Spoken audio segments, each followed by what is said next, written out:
चलिए तो अपना टॉपिक शुरू करते हैं आज का। आज हमें नया लेसन पढ़ना है। लेसन का नाम है प्रकाश का अपवर्तन। प्रकाश का अपवर्तन,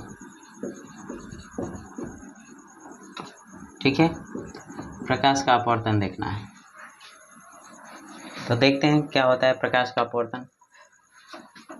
तो अपवर्तन का मतलब ये होता है कि जैसे जब प्रकाश किसी एक माध्यम से दूसरे माध्यम में प्रवेश करता है, ठीक है।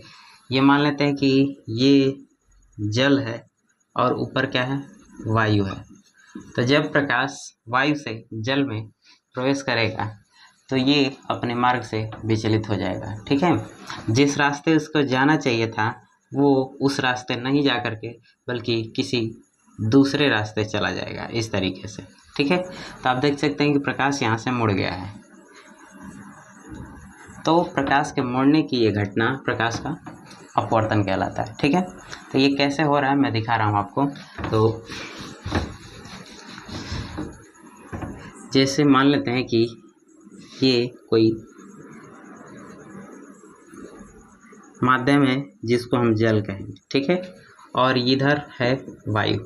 तो जब प्रकाश किरण एक माध्यम से दूसरे माध्यम में प्रवेश करता है तो होता क्या है, ये हम अभिलंब खींचेंगे।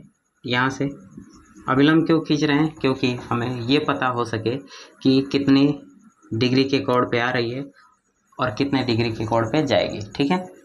तो जब ये प्रकाश किरण वायु से जल में प्रवेश करेगी तो इसको जाना चाहिए था ऐसे, सीधे जाना चाहिए था, ठीक है, लेकिन सीधे ना जा करके ये थोड़ा अभिलंब की तरफ झुक जाएगी, ठीक है। तो प्रकाश अपने रास्ते को भटक गया है, ठीक है। प्रकाश अपने रास्ते से भटक गया है। तो भटकने वाली घटना ही प्रकाश का अपवर्तन कहलाता है, ठीक है। समझ में आया। तो जब प्रकाश किसी एक माध्यम से दूसरे माध्यम में प्रवेश करता है तो अपने मार्ग से विचलित हो जाता है।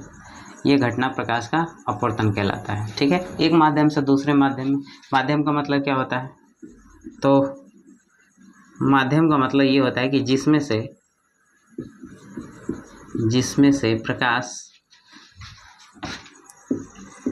प्रकाश होके जाए, ठीक है, जिसमें से प्रकाश आर पार निकल जाए, ठीक है। जिसमें से प्रकाश आर पार निकल जाए उसे हम क्या बोलेंगे, माध्यम बोलेंगे, ठीक है। तो ये माध्यम कितने प्रकार का होता है, तो माध्यम यहाँ पर दो प्रकार का होगा, ठीक है। एक होगा सघन माध्यम, सघन, और दूसरा होगा विरल माध्यम, ठीक है। एक माध्यम होगा सघन और दूसरा क्या होगा, विरल। तो सघन का मतलब ये होता है कि अगर हम कोई पदार्थ ले रहे हैं, ठीक है, मान लेते हैं कि कोई पदार्थ है जिसमें से प्रकाश पार होके जा रहा है। जैसे मान लेते हैं कांच ले लेते हैं, ठीक है, कांच, ठीक है। तो ये एक प्रकार का पदार्थ है, ठीक है। तो अगर कोई भी पदार्थ है उसके अगर कण पास है, ठीक है, क्या है, पास है, तो वो क्या कहलाएगा, सघन कहलाएगा। और जिसके कण दूर हैं, क्या दूर हैं, जिसके कण दूर हैं वो क्या कहलाएगा, विरल कहलाएगा, ठीक है। तो अगर एग्जाम्पल समझा जाए, एग्जाम्पल देखा जाए इसका, तो अगर जल और वायु को लिया जाए तो वायु में देखा जाएगा कि इसके जो कण हैं वो क्या है, ये दूर हैं, ठीक है, दूर है। तो जिसके कण दूर होंगे वो क्या कहलाएगा, विरल कहलाएगा, ठीक है। और इसके कण देखा जाए इसकी अपेक्षा तो इसके कण क्या है, पास है, ठीक है, इसके कण क्या है, पास है। तो इसलिए ये क्या कहलाएगा, सघन माध्यम कहलाएगा, ठीक है। तो जिसके कण पास हैं वो सघन कहलाएगा और जिसके कण दूर हैं वो विरल कहलाएगा, ठीक है। ये चीज़ समझ में आया। तो माध्यम आपको समझ में आ गया। तो यहाँ पर ये घटना हो रही है कि प्रकाश जब एक माध्यम से दूसरे माध्यम में प्रवेश करेगा तो अपने मार्ग से विचलित हो जाएगा। तो ये कौन सा माध्यम है, ये है विरल माध्यम। और ये कौन सा माध्यम है, तो ये है सघन माध्यम, ठीक है। तो जब प्रकाश विरल से सघन में पहुँचेगा तो अभिलंब की तरफ झुक जाएगा, ठीक है। तो यहाँ देख सकते हैं कि अविलंब की तरफ झुक गया है। ठीक है, अगर मैं इसी को उल्टा करके देखूँ, इसको उल्टा करके देखूँ तो उल्टा करने पर होगा क्या कि अब हम प्रकाश की किरण को कहाँ से भेजने वाले हैं, अब प्रकाश की किरण को हम सघन से भेजने वाले हैं। ठीक है, तो जब हम सघन से भेजेंगे तो होगा क्या, ठीक है, तो देखते हैं क्या होता है।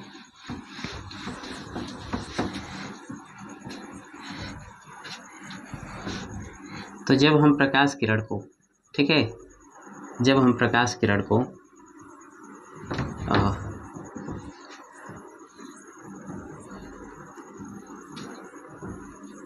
ये है सघन और ये है विरल।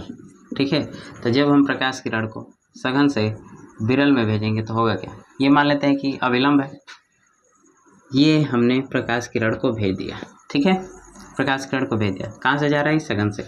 इसको कैसे जाना चाहिए था, सीधे निकल जाना चाहिए था ऐसे, लेकिन सीधे ना जा करके ये थोड़ा सा अविलंब से दूर हट के जाएगी। ठीक है, अविलंब से दूर हट के चली गई। तो एक में देख सकते हैं कि जब प्रकाश किरण विरल से सघन में आ रही है तो अविलंब की तरफ झुक जा रही है, और जब सघन से विरल में जा रही है तो अविलंब से दूर हट रही है। ठीक है, तो ऐसा क्यों हो रहा है, तो ऐसा इसलिए हो रहा है कि ये माध्यम पे डिपेंड करता है। ठीक है, माध्यम पे डिपेंड करता है। प्रकाश की चाल भिन्न भिन्न माध्यमों में अलग अलग होती है। ठीक है, तो अगर प्रकाश की चाल देखी जाए, ठीक है, प्रकाश की चाल, तो ये माध्यम में भिन्न भिन्न माध्यम में अलग अलग होता है। अगर हम कांच में लेंगे तो प्रकाश की चाल कुछ और होगी, और वायु में लेंगे तो प्रकाश की चाल कुछ और होगी। ठीक है, तो अलग अलग माध्यमों में प्रकाश की चाल अलग अलग होती है। ठीक है, तो यहाँ से देख सकते हैं कि यहाँ पर प्रकाश की चाल वायु में सबसे तेज होती है। ठीक है, निर्वात में प्रकाश की चाल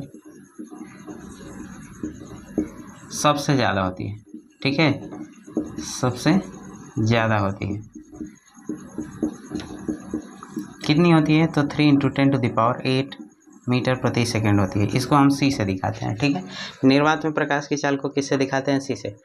तो निर्वात में सबसे ज़्यादा होगी, तो यहाँ पर प्रकाश की चाल यहाँ पर तेज है। ठीक है, और जैसे ही सघन माध्यम में प्रवेश कर रही है तो यहाँ पर चाल धीमे हो जा रही है। ठीक है, तो जैसे ही प्रकाश की चाल धीमे हो जाएगी यहाँ से, तो इसको जाना चाहिए था ऐसे, तो ये इसीलिए अविलंब की तरफ झुक जा रही है। ठीक है, क्यों झुक रही है, क्योंकि इसकी चाल यहाँ पर धीमी हो जा रही है। ठीक है, तो जब प्रकाश तेज गति से धीमी गति में आएगा तो वो झुक जाएगा। ठीक है, अब यहाँ पे क्या हो रहा है, प्रकाश की चाल यहाँ पर धीमा होगा। ठीक है, और जैसे इसको विरल माध्यम मिल रहा है तो यहाँ पर प्रकाश की चाल तेज हो जाएगी, तो तेज होगी तो इसलिए अविलंब से दूर हट के जाएगा। ठीक है, तो ऐसा क्यों हो रहा है, क्यों मुड़ रहा है, तो इसलिए मुड़ रहा है क्योंकि अलग अलग माध्यमों में प्रकाश की चाल अलग अलग होती है। ठीक है, तो यहाँ पर प्रकाश झुक जा रहा है अविलंब की तरफ, और यहाँ पर प्रकाश दूर हट के जा रहा है अविलंब से। ठीक है, तो मैं अपवर्तन की परिभाषा लिख दे रहा हूँ। क्या होती है अपवर्तन की परिभाषा,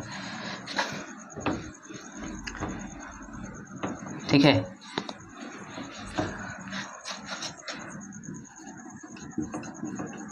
अपवर्तन, ठीक है, प्रकाश का अपवर्तन, प्रकाश का अपवर्तन। तो जब प्रकाश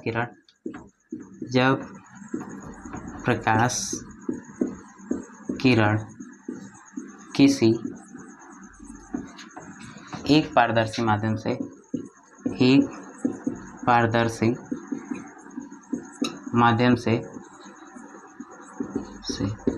दूसरे पारदर्शी माध्यम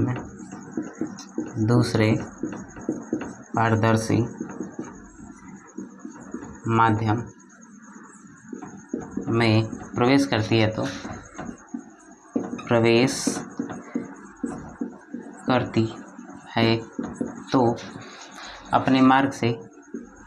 अपने मार्ग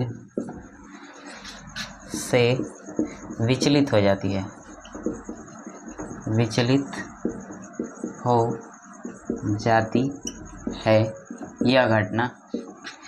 यह घटना प्रकाश का प्रकाश का अपवर्तन कहलाता है, अपवर्तन कहलाता है। ठीक है।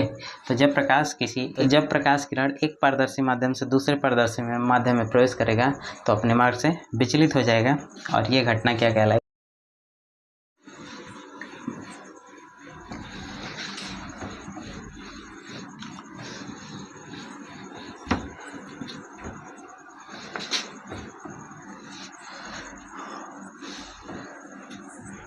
ठीक है। तो अगला टॉपिक है प्रकाश का अपवर्तन का नियम। ठीक है। प्रकाश के अपवर्तन का नियम। ठीक है। प्रकाश के अपवर्तन का नियम। तो कितने नियम होते हैं? तो इसमें 2 नियम होते हैं। कौन कौन सा नियम? तो पहला नियम है, ये कह रहा है पहला नियम कि जब प्रकाश किरण, ठीक है, इसमें मैं दिखा दे रहा हूँ कौन क्या है। तो ये इसको मैं थोड़ा और, ठीक है,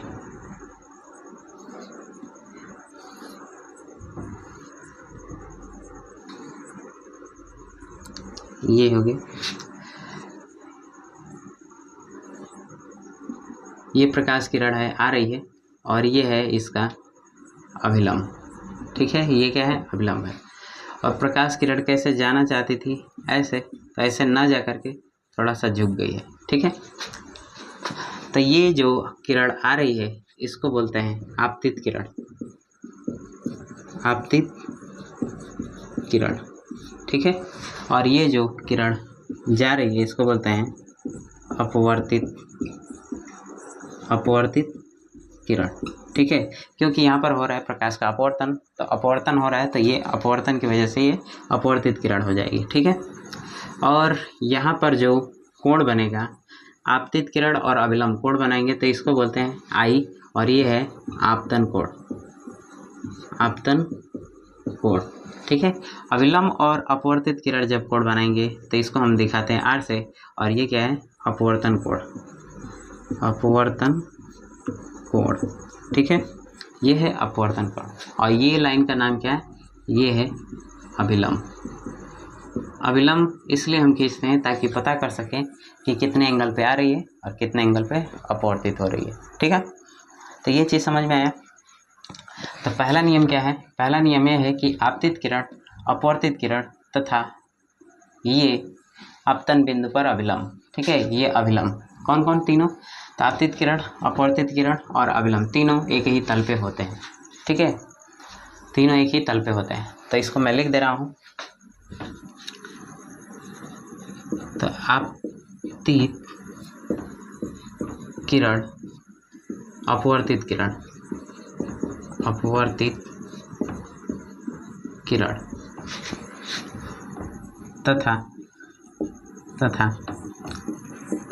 आपतन बिंदु पर अभिलंब तीनों एक ही तल पर होते हैं। ठीक है। तीनों एक ही तल पे होते हैं। तो देख सकते हैं आप कि तीनों एक ही तल पे हैं। नियम क्या है? दूसरा नियम है, यहाँ पर आपतन कोण की ज्या। आपतन कोण की ज्या, ज्या मतलब साइन। आपतन कोण की ज्या तथा, ठीक है, आपतन कोण को मैं आई से दिखाऊंगा। ये है आपतन कोण। आपतन कोण।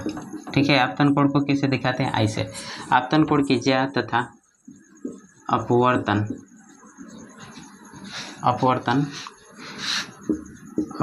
कोण। अपवर्तन कोण को आर से दिखाऊंगा।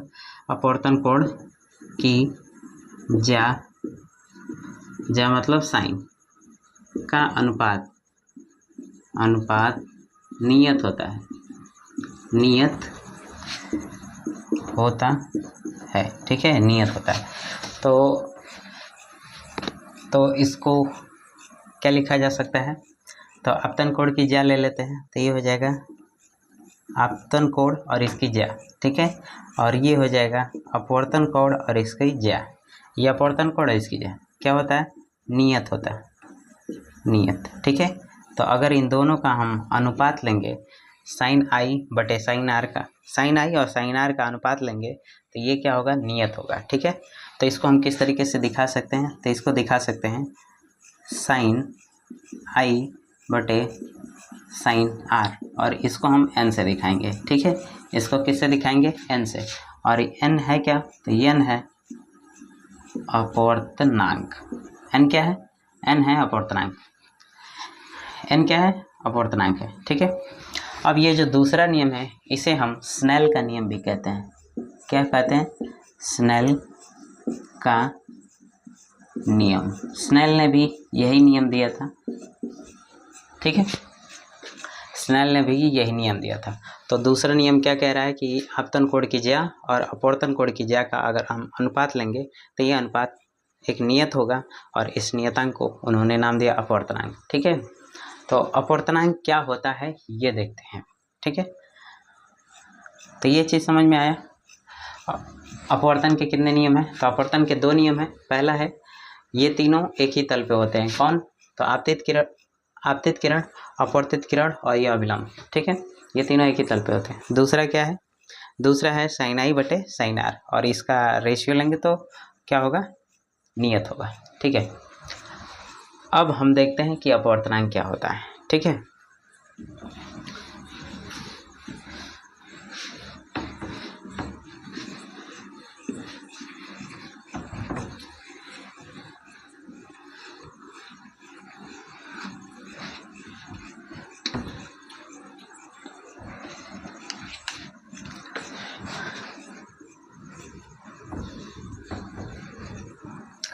तो अगला टॉपिक देखते हैं।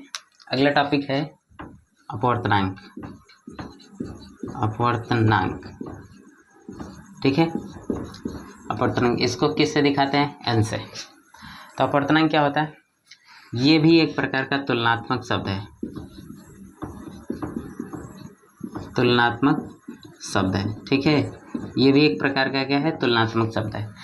इसमें तुलना क्या करनी होती है? तो तुलना करनी होती है इसमें प्रकाश की चाल को, ठीक है। तुलना करनी होती है इसमें प्रकाश की चाल, प्रकाश की चाल, ठीक है। इसमें क्या तुलना करनी होती है? प्रकाश की चाल। तो प्रकाश की चाल हम किससे तुलना करेंगे? तो वो 2 माध्यमों से, ठीक है। 2 माध्यमों से हम प्रकाश की चाल का तुलना करेंगे। तो 2 माध्यम, ठीक है। माध्यम 1 और ये माध्यम 2। इसका क्या मतलब होता है? इसका मतलब ये होगा कि ये देखा जाएगा कि किस माध्यम में प्रकाश की कितनी चाल है, ठीक है। किस माध्यम में प्रकाश की कितनी चाल है।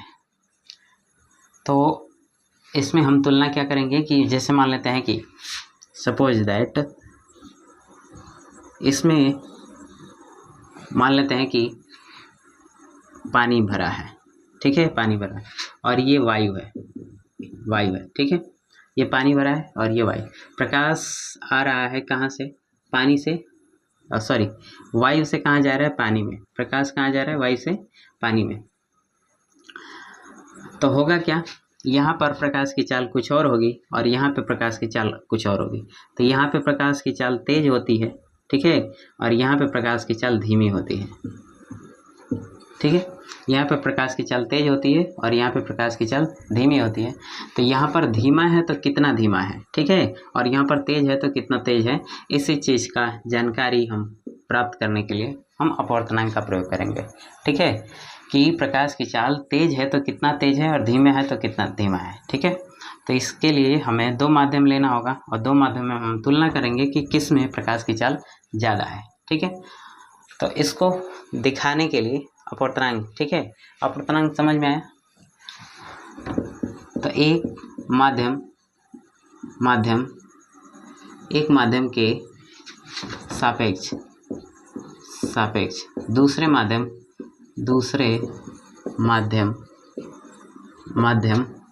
में प्रकाश की चाल, प्रकाश की चाल की तुलना करना अपवर्तनांक कहलाता है, अपवर्तनांक होता है। ठीक है, अपवर्तनांक होता है। ठीक है, ये चीज़ समझ में आया। एक माध्यम से प्रकाश, दूसरे माध्यम में प्रकाश के चाल की हम तुलना करेंगे। ठीक है, तो अपवर्तनांक देखते हैं कि ये कितने प्रकार का होता है। ठीक है, अपवर्तनांक कितने प्रकार का होता है ये देख लेते हैं।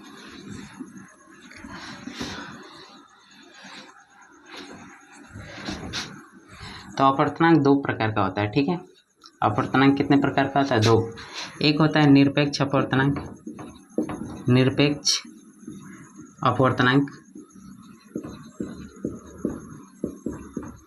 और एक होता है सापेक्ष अपवर्तनांक, सापेक्ष अपवर्तनांक। तो निरपेक्ष अपवर्तनांक में केवल एक ही माध्यम दिया होगा। ठीक है, निरपेक्ष अपवर्तनांक में केवल एक माध्यम दिया होगा और दूसरा माध्यम अपने आप समझना रहता है। ठीक है, तो अपवर्तनांक के लिए कम से कम दो माध्यम होने चाहिए, तो दो माध्यम इसमें दे देगा। ठीक है, इसमें माध्यम नंबर 1 और इसमें माध्यम नंबर 2, दो माध्यम देगा। इसमें भी दो माध्यम देगा। ठीक है, इसमें भी दो माध्यम देगा। तो पहले वाले माध्यम को हम निर्वात कहेंगे या फिर वायु कह लेंगे। ठीक है, एयर। और दूसरा माध्यम कोई भी हो सकता है। ठीक है, तो दूसरा माध्यम कोई भी हो सकता है का मतलब कि ये कांच भी हो सकता है और ये ये जल भी हो सकता है। क्या हो सकता है? दूसरा वाला माध्यम कांच भी हो सकता है और जल भी हो सकता है, लेकिन इसमें ये होता है कि तुलना करने के लिए दो माध्यम होने चाहिए। तो दो माध्यम में वायु और कांच की तुलना की जाएगी। ठीक है, और कांच और वायु की तुलना की जाएगी। लेकिन निरपेक्ष अपवर्तनांक में वायु होगा और दूसरा कोई भी माध्यम हो सकता है। तो ये वायु जो है कि ये फिक्स है। ठीक है, ये फिक्स है। ठीक है, तो ये निर्वात हो जाएगा। तो निर्वात में किसकी किसकी तुलना की जाएगी? तो वायु के सापेक्ष, वायु के सापेक्ष किसी, वायु के सापेक्ष किसी माध्यम में प्रकाश की चाल, प्रकाश की चाल। ठीक है, और इसमें क्या होगा कि एक माध्यम के सापेक्ष, एक माध्यम के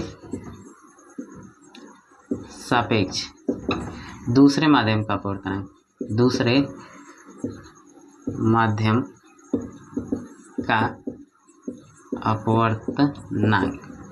ठीक है, एक माध्यम के सापेक्ष दूसरे माध्यम का अपवर्तनांक। तो इसको कैसे दिखाया जाएगा? तो ये है अपवर्तनांक बराबर C/V हो जाएगा। ठीक है, ये अपवर्तनांक C/V, ठीक है, C/V हो जाएगा। तो C क्या है? C है निर्वात, निर्वात में प्रकाश की चाल, प्रकाश की चाल। निर्वात क्या है या फिर यहाँ पे हवा कह सकते हैं। ठीक है, निर्वात क्या है या फिर हवा कह सकते हैं। तो ये हो जाएगी वायु में प्रकाश की चाल और ये हो जाएगी माध्यम में प्रकाश की चाल। तभी क्या है? माध्यम में प्रकाश की चाल। तो वो माध्यम कोई भी हो सकता है। ठीक है, वो माध्यम कोई भी हो सकता है। कोई का मतलब कि जल भी हो सकता है और कांच भी हो सकता है। और इसका क्या हो जाएगा? तो N = हो जाएगा V1/V2, V1/V2। V1 क्या है? पहले माध्यम में प्रकाश की चाल, पहले माध्यम में प्रकाश की चाल। और V2 क्या है? दूसरे माध्यम में प्रकाश की चाल। ठीक है, दूसरे माध्यम में प्रकाश की चाल। तो ये चीज़ समझ में आया आपको? तो यहाँ से अपवर्तनांक के लिए एक और फार्मूला हो जाएगा। अपवर्तनांक के लिए क्या फार्मूला हो जाएगा? 1n2। 1n2 का मतलब ये होता है कि पहले माध्यम के सापेक्ष दूसरे माध्यम का अपवर्तनांक। तो इसका क्या फार्मूला हो जाएगा? N2/N1, N2/N1। तो ये है दूसरे माध्यम में अपवर्तनांक और ये है पहले माध्यम का अपवर्तनांक। ठीक है, तो इसको हम क्या लिखेंगे? 1n2 का मतलब क्या होता है? पहले माध्यम के सापेक्ष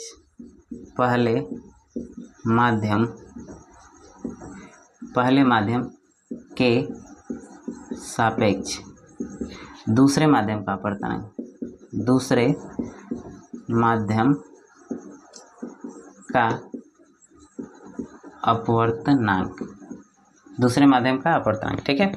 तो जिसका अपवर्तनांक बोलेगा, ठीक है, उसको हम बाद में लिखेंगे और जिसके सापेक्ष बोलेगा उसको पहले लिखेंगे, ठीक है। जैसे मान लेते हैं कि जल के सापेक्ष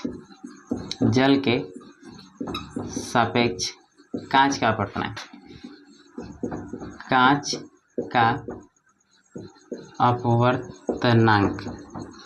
क्या बोला है? जल के सापेक्ष कांच का अपवर्तनांक। तो जिसका अपवर्तनांक पूछेगा उसको हम बाद में लिखेंगे, ठीक है।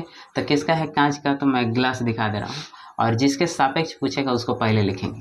तो जल के सापेक्ष, तो इसको हम W लिखेंगे, ठीक है। तो WNG हो जाएगा। इसका मतलब यह है कि जल के सापेक्ष कांच का अपवर्तनांक, इसका मतलब जल के सापेक्ष कांच का अपवर्तनांक। अगर मैं इसको उल्टा कर दूँ GNW, तो इसका मतलब यह हो जाएगा कि कांच के सापेक्ष जल का अपवर्तनांक। तो इसको क्या लिखेंगे?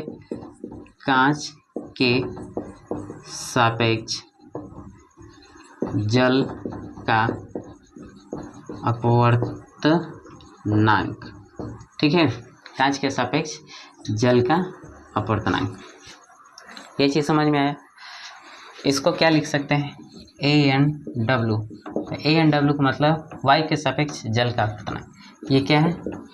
वायु के सापेक्ष जल का अपवर्तनांक, ठीक है। ये चीज़ समझ में आया आपको? तो इससे कंफ्यूज नहीं होना है आपको। जिसका अपवर्तनांक पूछेगा उसको हम बाद में लिखेंगे और जिसके सापेक्ष पूछेगा उसको पहले लिखेंगे, ठीक है। तो जिसके सापेक्ष पूछेगा उसको पहले और जिसका अपवर्तनांक पूछेगा उसको बाद में। तो जल का अपवर्तनांक, तो हमने अपवर्तनांक लिख करके और जल लगा दिया, ठीक है। और किसके सापेक्ष? तो वायु के सापेक्ष। तो इस तरीके से ये नोटेशन है, ठीक है। तो ये क्या है? पहले माध्यम के सापेक्ष दूसरे माध्यम का अपवर्तनांक। तो इसका फार्मूला N2/N1, ठीक है। तो अभी तक हमने N के लिए कितना फार्मूला देखा? तो N के लिए टोटल फार्मूला देखा, N = sin I/sin R = N2/N1 = V1/V2। ये है N के लिए फार्मूला, हमने अभी तक देखा था, ठीक है। तो इसका मतलब अगर निर्वात से निरपेक्ष अपवर्तनांक देखा जाए तो यहाँ पर C/V हो जाएगा, ठीक है। तो यहाँ पर उसको भी मैं दिखा दे रहा हूँ, क्या हो जाएगा? C/V। अभी तक हमने कितना अपवर्तनांक के फार्मूला देखा? तो N = sin I/sin R = N2/N1 = V1/V2 और C/V, ठीक है। अब इससे संबंधित हम कुछ सवाल लगा लेते हैं, ठीक है। तो मैं क्वेश्चन लिख रहा हूँ आगे।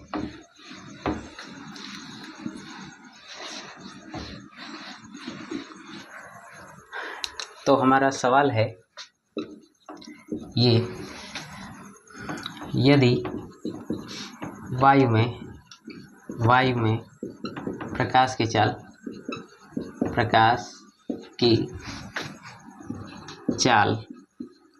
3 × 10⁸ मीटर प्रति सेकंड है, तो जल में प्रकाश की चाल ज्ञात कीजिए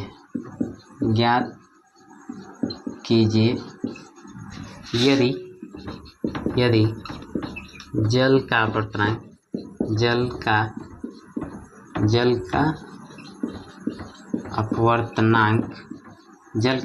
कितना है? 4/3 है, ठीक है। जल का अपवर्तनांक कितना है? 4/3 है, ठीक है। इसको सॉल्व करते हैं।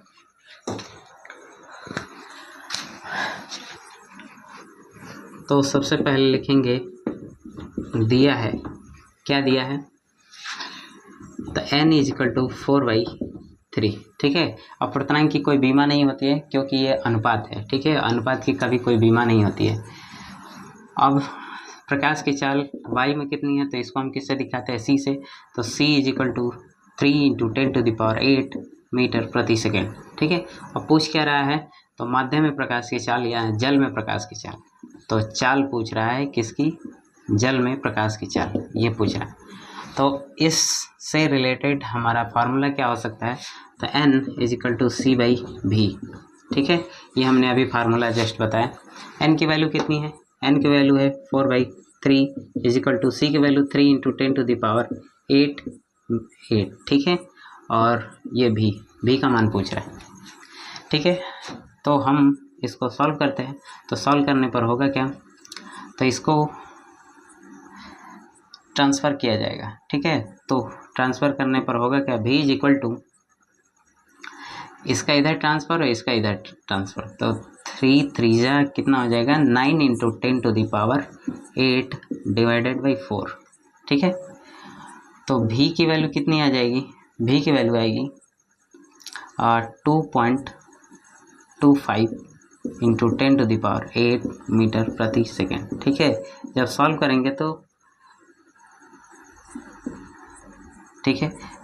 करेंगे तो आपका यही आंसर आएगा।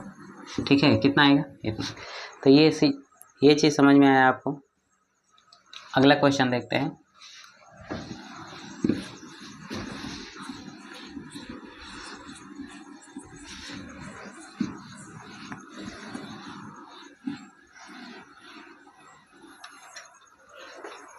बढ़ते हैं अपने अगले टॉपिक की तरफ।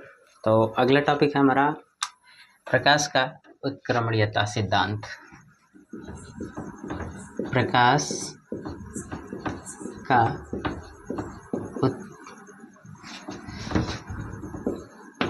उत्क्रमणीयता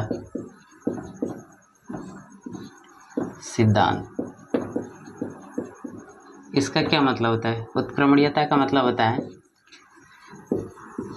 उत्क्रमणीयता का मतलब ये होता है कि प्रकाश अगर किसी रास्ते जा रही है, अगर उसके मार्ग में कोई ऐसा, प्रकाश किसी रास्ते जा रही है, अगर उसके रास्ते में, ठीक है, कोई ऐसी चमकदार वस्तु रख दी जाए जिससे वो प्रकाश टकराएगा और जिस रास्ते आया था उसी रास्ते वापस चला जाएगा। ठीक है, तो जिस रास्ते आया था उसी रास्ते वापस चला जाएगा, यही घटना उत्क्रमणीयता कहलाता है। ठीक है, तो इसको देखते हैं।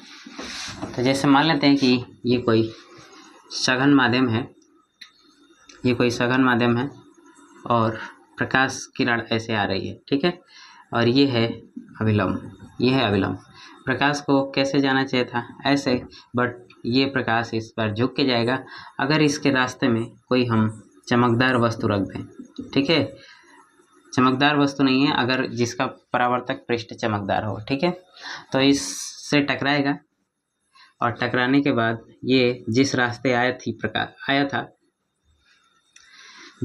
प्रकाश आया था उसी रास्ते वापस चला जाएगा। ठीक है, तो जिस रास्ते प्रकाश आया था उसी रास्ते वापस चला जाएगा। तो ये घटना क्या कहलाएगी, प्रकाश का उत्क्रमणीयता। तो देखते हैं ये कैसे होता है। तो यदि अपवर्तन के पश्चात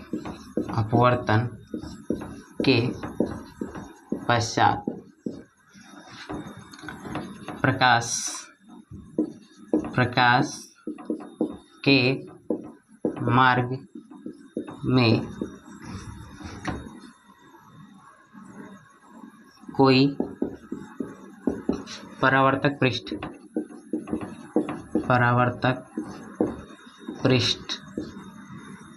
प्रकाश के मार्ग में कोई परावर्तक पृष्ठ होने से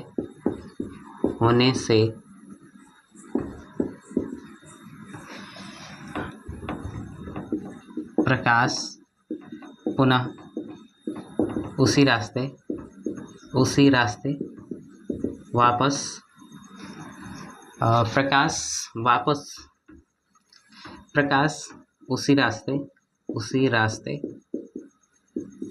वापस लौट जाता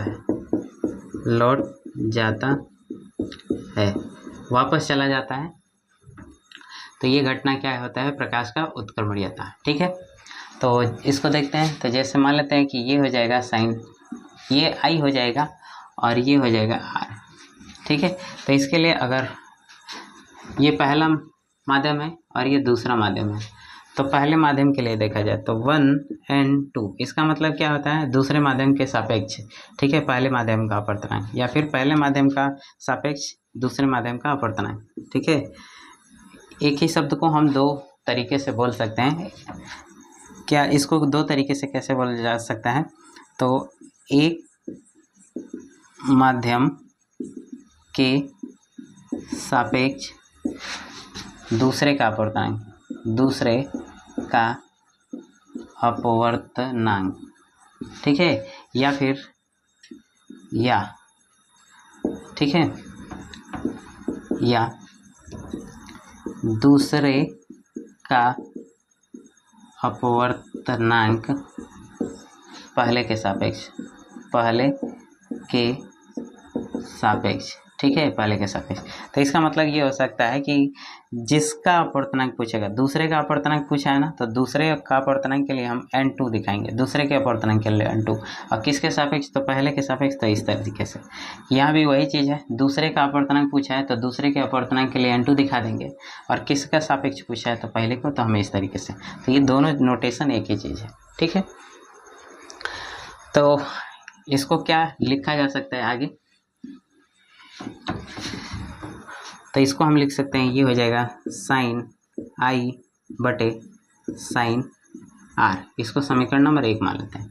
ठीक है, अगर जब ये परावर्तक पृष्ठ रख दिया गया है इसके मार्ग में, तो वापस चला गया है, तो यहाँ अगर इस पृष्ठ के लिए अगर ये किरण आपतित हो रही है, ये आपतित किरण हो रही है। ठीक है, मतलब आ रही है, ये प्रकाश किरण इससे टकराएगी, टकराने के बजाय चली जाएगी, तो ये आर क्या हो जाएगा, आपतन कोण हो जाएगा, और ये जो आई है ये अपवर्तन कोण हो जाएगा। ठीक है, तो यहाँ से हम देखा जाए तो n2n1। ठीक है, दूसरे माध्यम के सापेक्ष पहले माध्यम का अपवर्तनांक, तो जिसका अपवर्तनांक उसको बाद में लिखेंगे, जिसके सापेक्ष पूछेगा उसको पहले। तो ये हो जाएगा साइन आर बटे साइन आई। ठीक है, ये क्या है, आपतन कोण है, और ये क्या है, अपवर्तन कोण है। यहाँ पर आर जो है आपतन कोण हो जाएगा और आई अपवर्तन कोण हो जाएगा। इसको हम समीकरण नंबर 2 मान लेते हैं। ठीक है, अगर आगे बढ़ाया जाए इसको, तो समीकरण 1 और समीकरण 2 का मल्टीपल किया जाए, तो समीकरण 1 × 2 तो होगा क्या, तो ये हो जाएगा 1n2 is equal to, sorry, ये 1n2 × 2n1 is equal to, LHS का LHS में मल्टीपल होता है, RHS का RHS में, तो ये हो जाएगा साइन आई बटे sine R into sine R बटे साइन आई। ठीक है, तो साइन आई से साइन आई कट जाएगा, साइन आर से साइन आर कट जाएगा, होगा क्या, बचेगा क्या इधर, तो इधर बचेगा 1, तो इसको हम लिख सकते हैं 1n2 is 1n2 into 2n1 is equal to 1। ठीक है, अब हम आगे बढ़ाएंगे तो इसको लिख सकते हैं 1n2 is equal to 1/2n1। ठीक है, इसको हम इतना लिख सकते हैं, तो 1n2 is equal to 1/2n1।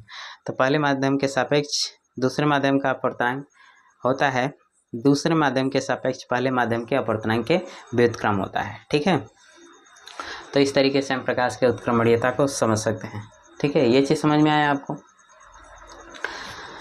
तो ये ठहरा हम केवल 2 माध्यमों में तुलना किए हैं। ठीक है, अगर 2 से ज़्यादा माध्यम हो तो उसके लिए क्या हो सकता है, तो 2 से जब ज़्यादा माध्यम हो तो उसके लिए क्या हो सकता है। ठीक है, तो यहाँ पर हम अगर इसको फार्मूला लिखें, तो अगर ये एयर कहा जाए और ये वाटर हो जाएगा, तो ये एयर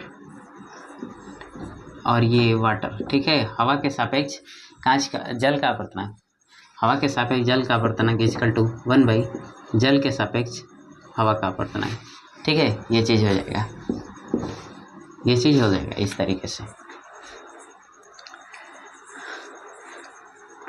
अब हम अगला टॉपिक देखते हैं, अगर एक से ज़्यादा अपवर्तनांक हो उसके लिए क्या स्थिति हो सकती है। ठीक है, तो इसको मैं मिटा दे रहा हूँ।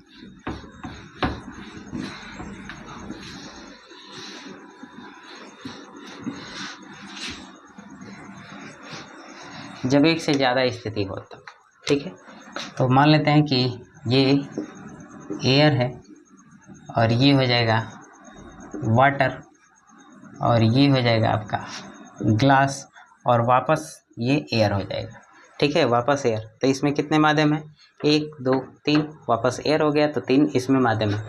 तो अगर प्रकाश की किरण को हम ऐसे भेजें, प्रकाश की किरण, ठीक है, तो ये अभिलंब से झुक जाएगा, अभिलंब की तरफ झुक जाएगा, ठीक है। तो क्योंकि सघन से विरल से सघन में जा रहा है, कहाँ से, विरल से सघन में जा रहा है। तो इसको कैसे जाना चाहिए था, ऐसे जाना चाहिए था, लेकिन ऐसे ना जा कर के ये झुक जाएगी, ठीक है, ऐसे चली जाएगी, ठीक है। इसको मैं थोड़ा सा और इधर कर दे रहा हूँ, तो ये ऐसे चली जाएगी झुक के, ठीक है, अभिलंब की तरफ थोड़ा सा झुक गई है। अब यहाँ से जल से कहाँ जा रही है, कांच में, तो जल से कहाँ जा रही है, कांच में। तो यहाँ पर देखा जाए सघन और विरल, तो ये विरल हो जाएगा और ये सघन हो जाएगा, ठीक है। क्योंकि सघन की परिभाषा मैंने क्या बताया था कि जिसके पार्टिकल पास पास हों वो सघन होता है और जिसके पार्टिकल दूर दूर हों वो विरल होता है। तो अगर कांच और जल की तुलना की जाए तो ये कांच सघन माध्यम होगा क्योंकि इसके पार्टिकल पास पास है और जल के पार्टिकल दूर दूर हैं, इसलिए इसको यहाँ पर विरल माध्यम कहा जाएगा, ठीक है। तो यहाँ पर भी अभिलंब खींचा जाएगा और वापस से ये प्रकाश किरण ऐसे जाना चाहती है लेकिन फिर से ये मुड़ जाएगी, ठीक है, फिर से ये क्या होगी, मुड़ जाएगी। इस तरीके से मैं दिखा दे रहा हूँ, ये मुड़ गई, ठीक है। अब यहाँ पर लास्ट में क्या हो रहा है, लास्ट में होगा कि जब ये सघन से विरल में जा रही है तो अभिलंब से दूर हट के जाएगी। तो अभिलंब से कैसे, दूर हट के जाएगी, ठीक है। तो ये कोण क्या कहलाएगा, I, और ये कोण क्या हो जाएगा, R, ठीक है। जब ये कोण R है तो ये कोण भी R होगा। किस तरीके से, तो यहाँ पर आप देख सकते हैं एकांतर कोण से, ठीक है, ये कोण आपस में बराबर होते हैं। किस तरीके से, तो इन दोनों कोणों को बोला जाएगा एकांतर कोण, ठीक है। अब ये कोण R है तो इस वाले कोण को हम सपोज दैट R डैश मान लेते हैं, ये क्या हो जाएगा, R डैश। तो जब ये R डैश होगा तो ये भी R डैश होगा, ठीक है। और जिस एंगल पे आ रही है उसी एंगल पे बाहर निकल जाएगी। तो किस कोण पे जाएगी बाहर, I पे। जिस कोण पे आ रही है उसी कोण पे बाहर निकलेगी। तो ये चीज़ समझ में आया, ये I है, ये R है, ये R है और ये R डैश है, तो ये R डैश है और ये I है, ठीक है। अब हम इसको आगे तक बढ़ाते हैं, अब आगे सॉल्व करते हैं। तो होगा क्या, A एंड W, तो इसको हम क्या लिख सकते हैं, साइन I बटे साइन R, इसको समीकरण नंबर 1 कहलाते हैं, ठीक है। उसके बाद से W एंड G, तो ये क्या हो जाएगा, तो ये आपतन कोण है, ये अपवर्तन कोण है, तो यहाँ पर साइन R बटे साइन R डैश, ये समीकरण नंबर 2 हो जाएगा, ठीक है। अब तीसरा क्या हो जाएगा, तीसरा होगा GNA, ठीक है, GNA, तो ये हो जाएगा GNA। तो GN का मतलब ये हो जाएगा साइन बटे साइन, ठीक है। यहाँ पर आपतन कोण क्या है, यहाँ पर आपतन कोण है R डैश और यहाँ पर अपवर्तन कोण क्या है, I है, ठीक है। ये हो जाएगा समीकरण नंबर 3। अब क्या करेंगे, समीकरण 1 × 2 × 3, ठीक है, × 3। तो समीकरण 1 और 2 और 3 का गुणा कर देते हैं। तो होगा क्या, A and W × W n G × G n A। आगे क्या हो सकता है, ये हो जाएगा साइन I बटे साइन R × साइन R बटे साइन R डैश और into sine R dash is equal to sine I, ठीक है। तो साइन I से साइन I कट जाएगा, साइन R से साइन R कट जाएगा, R डैश से R डैश कट जाएगा, ठीक है। उधर क्या बचा है, इधर बचा है 1, ठीक है। तो इसको हम लिख सकते हैं A and W × W n G × G n A, ठीक है, और इज इक्वल टू 1, ठीक है।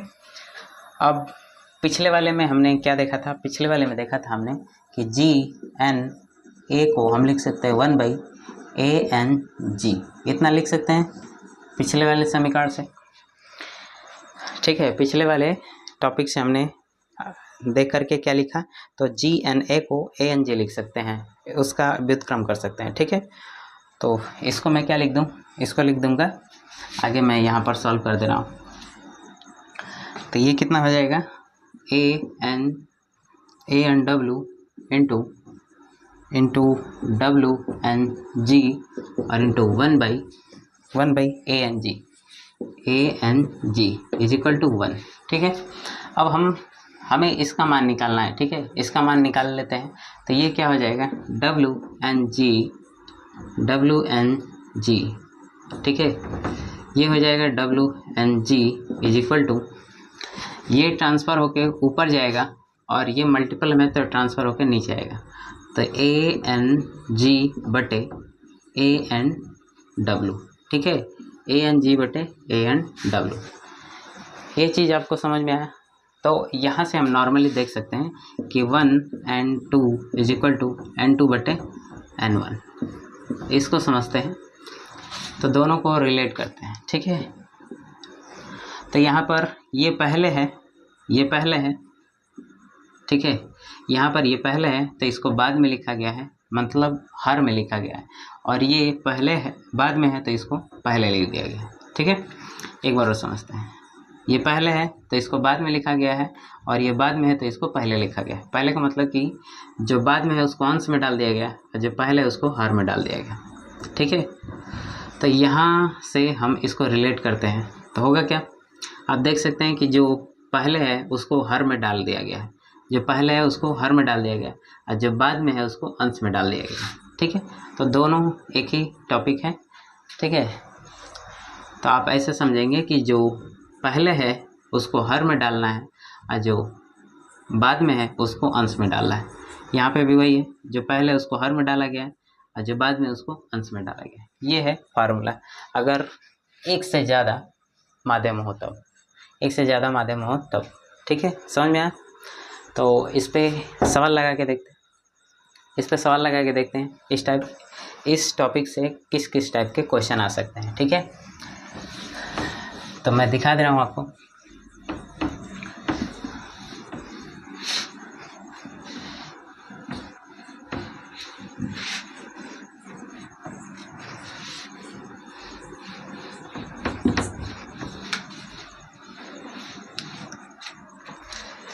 तो क्वेश्चन है, वायु के सापेक्ष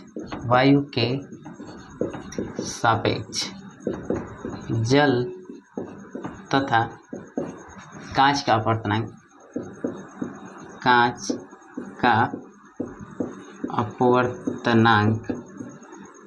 जल तथा कांच का अपवर्तनांक क्रमशः 4/3 तथा 2/3 है। ठीक है, 2/3 है। तो कांच के सापेक्ष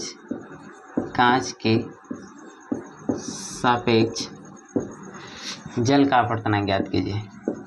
जल का अपवर्तनांक ज्ञात कीजिए। ठीक है, तो जल का अपवर्तनांक ज्ञात कीजिए। चलिए देखते हैं, इसको सॉल्व करते हैं। तो मैंने क्या बताया कि जिसके सापेक्ष पूछेगा उसको पहले लिखेंगे और जिसका अपवर्तनांक पूछेगा उसको बाद में लिखेंगे।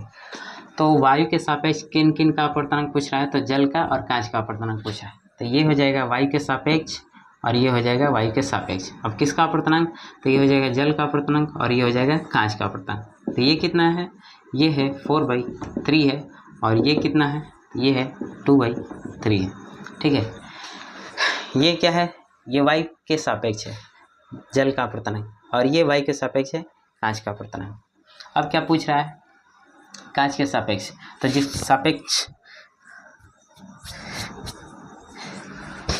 सापेक्ष है तो पहले लिखेंगे। ठीक है, तो किसके सापेक्ष, तो कांच के सापेक्ष। तो इसको पूछ रहा है कांच के सापेक्ष जल का अपवर्तनांक पूछ रहा है। ठीक है, कांच के सापेक्ष जल का अपवर्तनांक। तब इसका हम फार्मूला कैसे बनाएंगे, तो इसका फार्मूला हम बनाएंगे, जो पहले है उसको हर में रखेंगे और जो बाद में है उसको अंश में रखेंगे। तो अब ढूंढ लेते हैं कि कहाँ पे है, इसको हमें अंश में रखना है। W कहाँ पे है, अंश में रखना है। तो W हमें कहाँ पे, यहाँ पे है, ठीक है। तो इसको अंश में रखते हैं, तो ये हो जाएगा AN W और बटे, ये पहले तो इसको हमें हर में रखना है, तो इसको ढूंढते हैं कहाँ पे, तो यहाँ पे है, तो ये हो जाएगा ANG, ठीक है। और ये फार्मूला किसका है जाएगा, तो ये हो जाएगा GNW का, ठीक है। तो देखिए जो पहले है उसको बाद में लिखा गया, वैल्यू रख देते हैं, तो इसका मान रख देते हैं।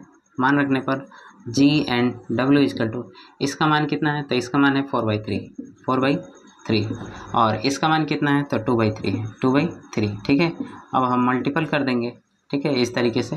तो टॉप का बॉटम में, मिडिल का मिडिल में हो जाएगा। तो GNW इज इक्वल टू क्या हो जाएगा, तो ये हो जाएगा 4 × 3 और ये हो जाएगा ये 3 × 2, ठीक है। तो इससे ये कट जाएगा ऐसे, तो GNW इज इक्वल टू क्या है, 2, ये है आंसर, ठीक है। चूँकि अपूर्णांक है तो इसकी बीमा नहीं होती है और ना ही इसका मात्रक होता है, तो ये इसका आंसर आया, ठीक है। तो अगला क्वेश्चन देखते हैं। अगला क्वेश्चन हमारा है,